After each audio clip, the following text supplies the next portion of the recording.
Indian economic updates. Investment in physical infrastructure such as plant and machinery, vehicle charging stations, and company-owned assets will qualify for incentives under the new scheme for manufacturing of electric cars.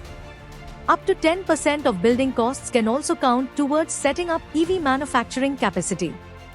Clarifications followed consultations with EV industry representatives, including Tesla, VinFast, Tata Motors, and global automakers like Hyundai and BMW. The Ministry of Heavy Industries will issue detailed guidelines. Investments must be on company books, excluding royalty payments.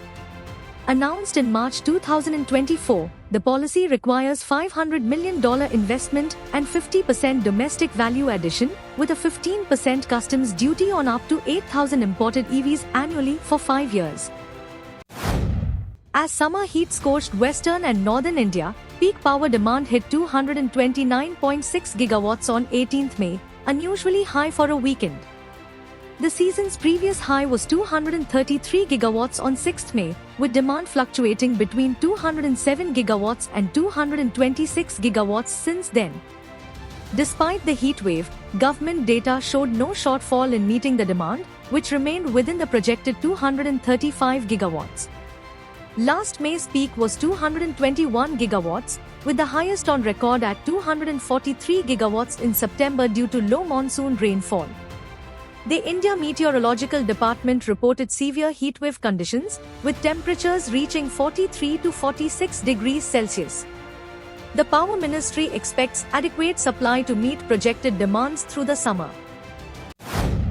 Indian authorities have engaged with top spice brands Everest and MDH, conducting inspections and recommending corrective actions following bans in Singapore and Hong Kong due to ethylene oxide presence.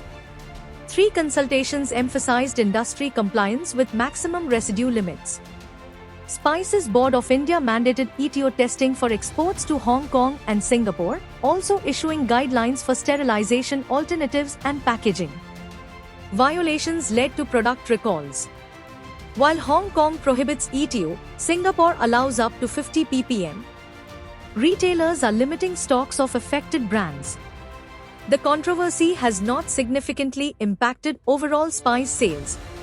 Following this, a Consumer Products Federation advised retailers to limit stocking of branded spices.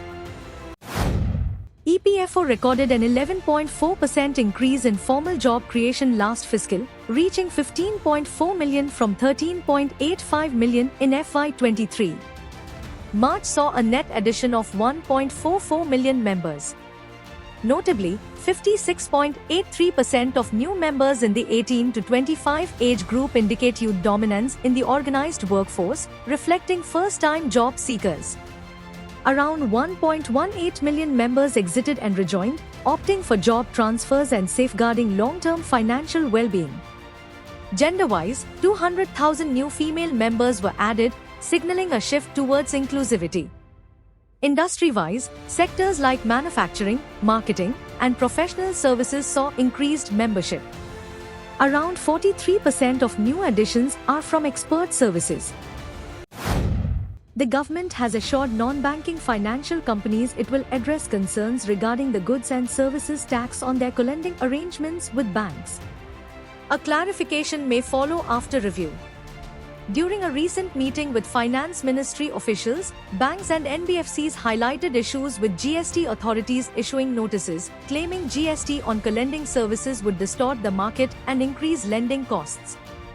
Authorities argue it constitutes a service between co-lenders, attracting 18% tax, while the industry insists co-lending isn't a taxable service.